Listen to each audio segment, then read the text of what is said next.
we're in serious trouble. And when the bond markets collapse, so does the stock market collapse. I mean, it's going to be massive. This will be the largest transfer of wealth we will ever see in the history of money. And today we're talking about real money, not this garbage here, not this fake paper stuff. I just don't know why people work for this garbage. This is toilet paper. Why do people hang with the toilet paper? I don't know. Our program today is to kind of break people away from the idea that this is money. But anyway, they printed more money, and we never heard about it just recently. They printed so much more of this trash just to prevent the banks, because it was Silvergate and Silverado, and those banks were going down. They had to do something. So they basically took T-bills where everybody thinks are safe, and they basically liquefied it. And now they're flooding the system with more of this stuff. And the reason I'm on this point here is because I get into a lot of fights with friends and family and people like that, and they want to hang on to this. They want to save this at the same time the Fed and the Treasury are printing trillions. And we're hanging on to it. But I am Japanese, but also the Japanese are number one savers in the world. And what do they save? Yen and T-bills, US T-bills. I mean, Japanese maybe get admitted to Harvard and Princeton and Yale, but they don't know jack about money because they save yen. I would never save yen. I wouldn't even use yen as toilet paper. That's how bad it is. But the Japanese proudly save it, and the government prints trillions of it. And my friends would come up and they'd say, "You saying buy silver?" I said, "Yeah, buy it." "Did you buy any?" "No." So we were telling the world to buy silver. I think silver was $2 or something. And today, $24. This dollar has come down. And these guys are still saving this toilet paper or yen or pesos or euro. What do you think of my comment? Would you save the yen? No, I wouldn't save the US dollar. I wouldn't save the yen. I wouldn't save any paper currency at this point. They've been printing money so fast.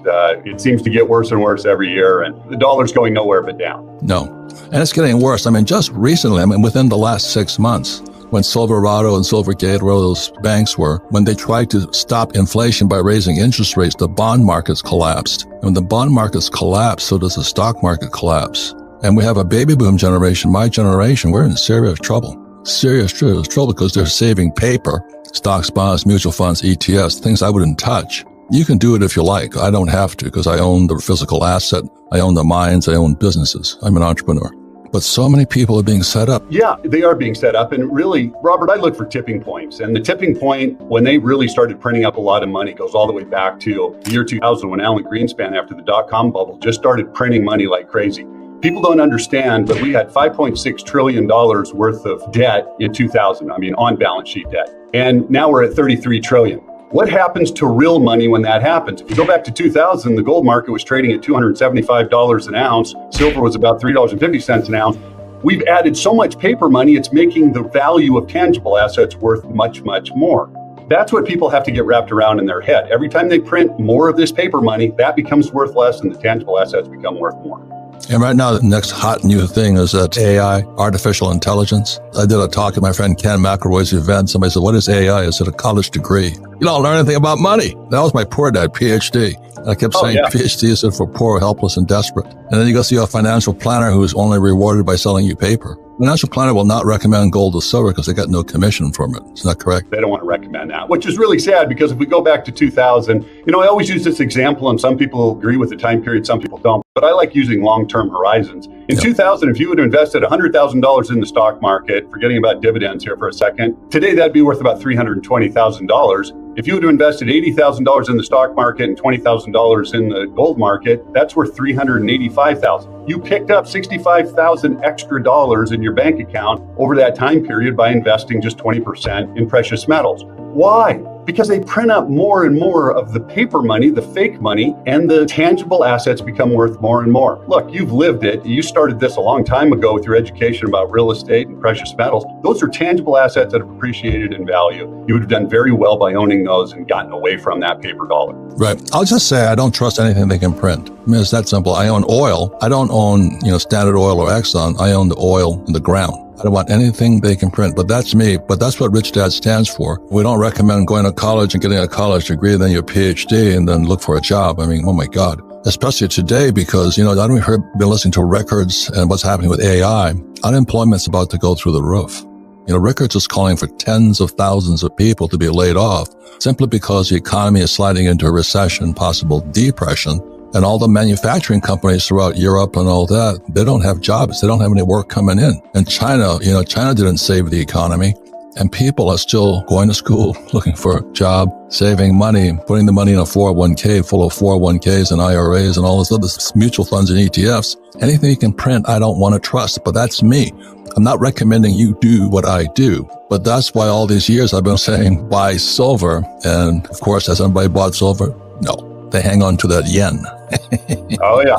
They love that paper dollar. It makes them feel rich when you can look at it in your bank account. Really, I think that's the allure of everything. Hey, I see how much money's in my bank account. It's absolutely doing nothing. First, you weren't getting any interest. Now you're getting a little interest that's still below the rate of inflation. So it's not helping anyone at all. And like I said, your education for people is so important, especially now with this AI and how much money's getting printed, that people really should start listening here.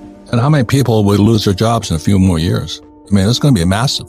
About 25% of the building is completely empty. I just re-signed my lease for the same amount of money in my lease per square foot that I signed 8 years ago. They had to do that because any more people leave this building, the bank won't even refinance their loan going forward. So they're just forced into lower and lower lease rates. But that gives you some sort of an idea. 25% of a building in the middle of Los Angeles is completely empty and they can't fill it up.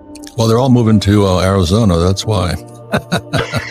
I saw the light about 30 years ago when California tried to tax my worldwide income. And people don't know what that means because they don't have worldwide income. But if you're an entrepreneur, I have income coming from all over the world. So they want to take all of that. I said, adios. And we left. Oh, sure. Hey, not only that, if you leave the state, they want to keep taxing you after you leave the state. So it's not a tax-friendly state at all. We must be in sci-fi or someplace. We're in a bad movie, right, Kevin? Oh, yeah, it is a bad movie. And this money printing is going to continue. And the government has no choice but to print money. There's absolutely no choice but to print money. That's all they know how to do. It's not only do they not know anything else to do, but I'll give you an example. We'll have a fun game here. I'll prove to people you can't stop printing money as the United States or basically any other country. So you and I live on an island and you're the banker because you're a smart guy and you have all the money and that money is 10 shells. So the whole island's money supply is these 10 shells. And I come to you and I said, Robert, I have this incredible entrepreneurial idea. You look at me and you say, that is unbelievable. I will loan you the 10 shells at 10% interest. I take those 10 shells, I spend it to start my business. At the end of the year, I get all 10 shells back and I come and I give them back to you and you put me out of business. Why?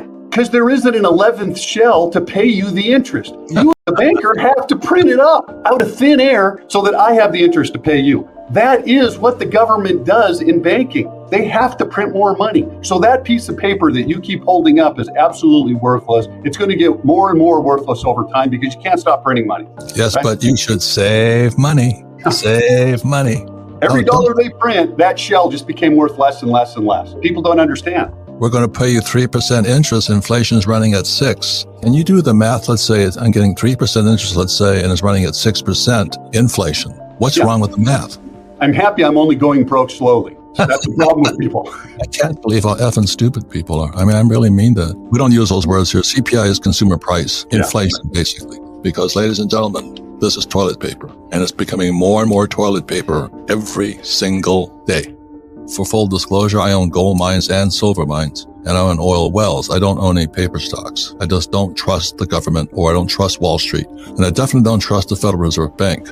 If you have friends, family, cousins, or relatives, or that stupid neighbor down the street who's still saving trash, pull up this and discuss the subject of, is this money? Is this trash? Is this fake? And are you going broke saving money? Get together with friends and family and discuss it. Like I said, my family is, we're fourth generation Japanese, but we still act Japanese. We still save money. And I talk to my brothers and sisters and they think, well, I gotta save this. And I started this whole program to Kevin and said, would you save the yen? But that's what the Japanese are doing. And the Mexicans are saving pesos. The Europeans are saving euros and the US are saving US dollars. That's how stupid people are when it comes to money. And as I've always asked people, what does school teach you about money?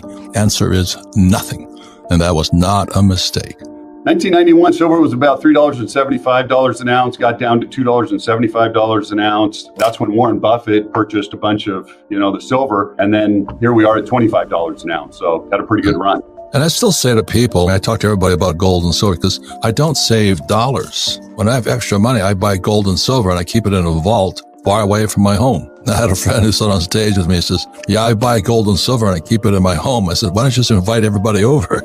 Idiot. Yeah, right. Never keep it at home, right? I got some crazy stories. There was a guy that purchased a fair amount of gold and silver, and fairly wealthy guy, and goes on vacation and had a floor safe, and his kid showed his next door neighbor friend the floor safe, and when they came back, there was a jackhammer halfway through getting the safe out of the ground, and they called who rented the jackhammer. It was the kid. So yeah, I probably wouldn't keep it at home. There's all sorts of crazy stories that I could give about keeping it at home. Go back to the story on the desert island with the shells. I mean, what happens after that? You're on an island with these 10 shells and you loan me those 10 shells. There's only 10 shells. That's the money that was on the island, and you lend it to me with 10% interest. I can't pay you back unless you, the banker, prints up another shell for me so that I can get that shell. It's impossible for the government not to print more money each and every year. So if you think that dollar is going to become worth more, you would have to believe that the government's going to stop printing money. They stop printing money, the economy collapses, right? Correct. Paper money is going to get worth less and less. And I'm going to tell you something. I think the central banks have been listening to your program last year, because the central banks last year purchased 25% of all the gold mined last year. Think about this. They can print money and take that printed money that they printed out of thin air, and they went and bought 25% of the 1,250 metric tons of gold central banks purchased. They don't even trust their own money. No, of course not. And then recently, this is what people do not understand, is when the debt ceiling was at 30 trillion or some ungodly number. 1 trillion seconds is 32,000 years. Think about that. That's the debt they record. There's also off-balance sheet debt, which is estimated. The off-balance sheet debt is almost twice as big as the on-balance sheet debt, because if you add it all together, we're at $100 trillion. So if you add the Social Security and pensions and Medicare and Medicaid and all the off-balance sheet liabilities, our debt is much, much bigger. However, as more and more people retire, that debt will start to becoming on-balance sheet debt, because we're going to have to borrow the money to pay those people, and then it switches over to the other side of the equation. So it's a scary situation, and how far the dollar could fall if that happens. And there's one more thing happens to Johannesburg, South Africa. The BRICS nations are meeting. BRICS stands for Brazil, Russia, India, China, South Africa. What it means to me is that if they create this currency backed by gold, Robert, this will be the largest transfer of wealth between nations we will ever see in the history of money. The BRICS were just 5 nations a while ago. They estimate by the time the meeting comes in, there may be 41 nations. That's correct. They're so pissed off at the United States ripping us off paying fake money. Even the BRICS nations are pissed off. But Americans? No, we have no idea. But the BRICS are pissed. And so they're going to join up and they're going to say, we're not going to take your piece of toilet paper anymore. What does that mean, Kevin? Well, 2 things. I want to go back. Those 5 countries, if people don't understand who they are, you said it, Brazil, Russia, India, China, and South Africa. That's 40% of the population of the world. 3.2 billion people is 40% of the population. Just those 5 countries. You start adding in more countries, where's the tipping point? You get to 50% or 60% of the people, the dollar's gone. But here's what it means to me with the transfer of wealth. Let's forget about the fact that there's a little bit of paper in this BRIC currency and we just use gold. Okay, I came from international banking, which you just asked me about, so I understand trade very well. The United States has almost, last year, a $960 billion trade deficit. If we were dealing just in gold, we were trading gold back and forth, I would have sent $960 billion extra dollars to a country that sent me toys, clothes, cars, everything that depreciates, and they ended up with almost $1 trillion worth of gold. So what happens to that currency? To have that currency, you need to back it by gold. That means there's going to be some gold demand, which probably pushes up the price of gold. It's backed by gold. It pushes up the value of that currency, and it pushes down the value of the dollar. So my deficit keeps getting bigger and bigger and bigger, and I keep throwing more and more gold over to them, and I have less. When it's paper dollars, nobody gets it. But you turn it into gold, or let's say I was trading real estate. Heck, the whole real estate market in the United States is worth $70 trillion. If I give $1 trillion to a different country of our real estate, that's 1.5% of our real estate. In 6 years, I've given 10% of our real estate away. That's what it means. And they're going to sell a lot more Barbie dolls, from China. Yay. Which will push up the trade deficit. Yeah, we paid $1 trillion extra for Barbie dolls, and we gave them gold for Barbie dolls. It's crazy. It will be the biggest transfer of wealth in the history of nations if this thing goes through. The dollar, I heard you say it, the dollar gets repatriated back into the United States, and inflation goes through the roof. Because paper means nothing. That gold-backed currency will be where everybody goes, including how we need to purchase that to now have trade with those other countries. We're basically purchasing gold and throwing it back to them. Well, how much do you think Barbie doll will be worth next year? For you and I, that's how ridiculous it is. Same amount as the silver here. I'd rather have this, but they'd have the Barbie doll. Well, screwed up people are. People can say, I don't save cash because I use debt to buy real estate. So I use 100% debt financing. I don't recommend it. That's what I do. But when the cash comes in, I convert it to gold and silver, and it's stored as far away as Switzerland. I don't want anybody near my gold or silver. And I took a gold company public from Utah and an old silver mine in Argentina. So I'm pretty hardcore in this whole thing. But my question is for the person just starting out, if they have what's called an IRA, individual retirement account, I don't save cash. I save gold and silver, tangible, real. I don't have any paper gold or silver. I have no ETF. You can buy a silver ETF, it's under SLV, and gold ETF is GLV. That's paper gold and paper silver. That would be like someone giving us a phone call and I said, hey, look, I'll sell you the gold and then I'm going to deliver 80% of it over to HSBC Bank in Hong Kong or over in Great Britain. That's where it's going to be held, but it's not 100% in gold. Would you do it? Most people would say no. Okay, well then why are you doing GLD or SLV? You're not getting 100% backing of gold and it's held somewhere else that you could never get a hold of it. I don't think anybody would really want to do that if they thought about it long enough. Hypothecation means you buy this thing in a piece of paper and they'll sell it 10 different times. They'll just keep selling the same piece of crap silver paper 10, 20, 30 times. So what happens if a person wants their money back at the same time, which is what might happen with the BRICS nation this year? There won't be any gold or silver there. That's the possibility. It's a futures and options market. They're selling gold and silver they don't have. I just want people to start saving gold and silver, not dollars, because they're going to print more and more and more of it as the debt gets bigger and the economy goes into a downturn. And as I said, my friend Jim Rickards, who also recommends gold, Jim Rickards is calling gold to go to 15,000 an ounce. Today it's about 2,000, so he's got a ways to go yet. But anyway, ladies and gentlemen, a lot of people who are in the know don't trust the dollar. They don't trust the Federal Reserve Bank. They don't trust the Treasury, and they don't trust Wall Street. If you do, keep saving this toilet paper. What does a school teacher know about money? Nothing. It's a game. The whole system is in trouble. My biggest concern is that inflation is now systemic. And when Powell said it's transitory, that was a lie. When Biden took the Keystone XL pipeline offline, oil went from $30 a barrel to $120 a barrel. That was inflation, not the printing of money. And so this thing here became less valuable. And that's my concern. What I always say is not what the Fed's going to do, is what are you going to do? And so I always talk about the 4 Gs I've been investing in for most of my life. The first G is gold. And I stay away from the SLVs or the GLDs. I want no counterparty risk. I want the real stuff. The other thing I'm investing is ground. I own apartment houses. I'm glad I'm not in office buildings or commercial real estate. And then gasoline. Gasoline, the greenies hate the thing, but that's how we fly our planes and stuff like this. And then the last one is food. I invest in cattle and food. So I just stay in things that as inflation goes up, gold goes up, real estate goes up, gasoline goes up, and food goes up. So I invest with the inflation, not against it. Well, I'm a big advocate for financial education. So in the 1970s, when I got out of the Marine Corps, my rich dad had me take 2 things. I had to learn how to sell because sales equals income. And then I had to learn how to invest in real estate because real estate is debt. So most people say, live debt free. I had to learn to use debt as money. And as you guys know, in 71, Nixon took the dollar off the gold standard and the US dollar became debt. So I do almost everything opposite of what the pundits say. I'm not debt free. I use debt as money to acquire real estate, and that minimizes my taxes. That's what I do. I own equities of companies I've taken public. I've taken 2 companies public, one off the Vancouver Stock Exchange via an IPO, and the second on New York Stock Exchange via an IPO. I don't trust anything that can be printed. I like the hard stuff. I am a commodity guy. Well, real estate's dependent upon jobs, as you know. So I'm a little bit concerned about the number of layoffs coming in the tech industry. So I'd be very careful about jobs. I live in Phoenix, Arizona. That's why Taiwan Semiconductors moved here. So our job market is really strong. So the first thing I say to young people is I would take a real estate investment course. They don't cost very much. I love crises because when crises come in, prices are low. For example, after 2008, I borrowed $300 million to buy some of the best real estate in the world. I would take classes on real estate before you do it. The reason is real estate is not liquid. See, a stock is liquid. If I buy Apple and I don't like it, I can sell it that night.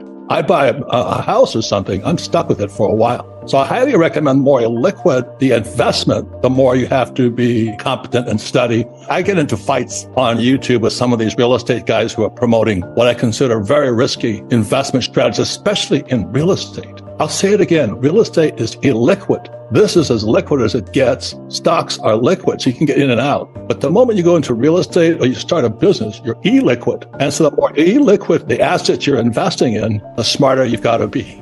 Definition of wealth is not how much money you have. If you stop working today, how long can you keep not working? For most people, it's a month and it's gone. As I said, three things. I said, number one, the rich don't work for money. The rich work to acquire assets. Number two, savers are losers. Inflation and taxes are killing this thing. And number three, your house is not an asset. But the average person, they buy a house, they can't afford the mortgage. So instead of the house being an asset, the house is a liability. So do you rent your own home? No. But I have $15,000 to cover that one. Right. And you think owning your own real estate is probably the best replacement, a real pension? Gold and silver. But I have tons of it. This one won't make you rich. I think this thing is $35 today. I think in 2 years, it'll be $100. Really? And that could have gone down 15 to 20% with inflation. That's what I mean. Which would you rather have today? Most people choose that.